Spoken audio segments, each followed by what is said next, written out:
পরিবারের কোনো কোনো সদস্য এখনো মানসিক ভারসাম্যহীন অবস্থায় জীবনযাপন করছেন। এমন অনেকে কেউ আছেন যারা হাসপাতালে এখনো চিকিৎসা গ্রহণ করছেন মানসিকভাবে নিজেদেরকে সুস্থ রাখার জন্য। এমন অনেকে আছেন যারা এই দেশের প্রতি তাদের আস্থা এবং বিশ্বাস ভালোবাসা হারিয়ে বিদেশে অবস্থান করার সিদ্ধান্ত নিয়েছেন। এত নির্মমতা, এত নিষ্ঠুরতা আমাদের দেশ স্বাধীনকালে এত অফিসারকে হত্যা করা হয় নাই, যা হত্যাকাণ্ডের শিকার হতে হয়েছে 2009 সালের 25 এবং 26শে ফেব্রুয়ারি। কেন হয়েছে? কারা করেছে?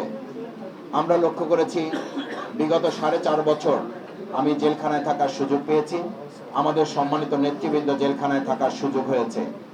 আমরা সেখানে দেখেছি বিডিআর ভাইদেরকে গ্রেপ্তার করে রাখা হয়েছে, তাদের বিচার চলমান আছে, নিশ্চয়ই বিচার চলবে। যারা অপরাধ করেছে অপরাধ আইডেন্টিফাই করে চিহ্নিত করে তাদের বিচার করা হোক।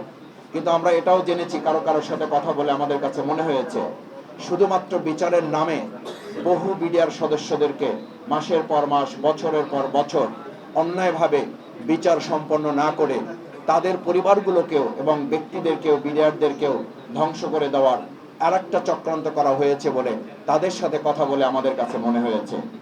আমরা মনে করি 2009 সালের এক ঢিলে কয়েকটি পাখি মারা হয়েছে।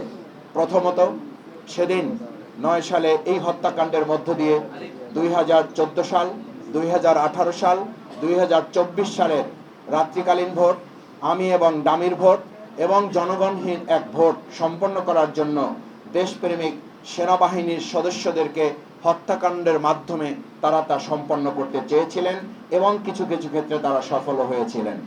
সম্মানিত সুধীমণ্ডলী, সাংবাদিক বন্ধুগণ, আমরা প্রতিহিংসা চাই না, কিন্তু আমরা সমঝোতাও চাই না। কিন্তু আমরা লক্ষ্য করছি বিচারের নামে কোনো কোনো ক্ষেত্রে প্রতিহিংসার রাজনীতি করা হচ্ছে, আবার কোনো কোনো ক্ষেত্রে পছন্দ মতো সমঝোতারও একটা রাস্তা বের করার চেষ্টা দেশি বিদেশি ষড়যন্ত্রের মাধ্যমে কেউ কেউ বাস্তবায়ন করছেন।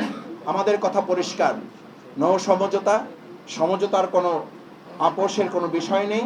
আবার একই সাথে প্রতিহিংসা পরায়ণ হয়ে নির্দোষ কোনো ব্যক্তিকে বিচারের আওতায় নিয়ে এসে অন্যায়ভাবে তার প্রতি বিচার প্রয়োগ করাটাও এই 2009 সালের 25 এবং 26শে ফেব্রুয়ারি ঘটনায় সংগঠিত হতে পারে না।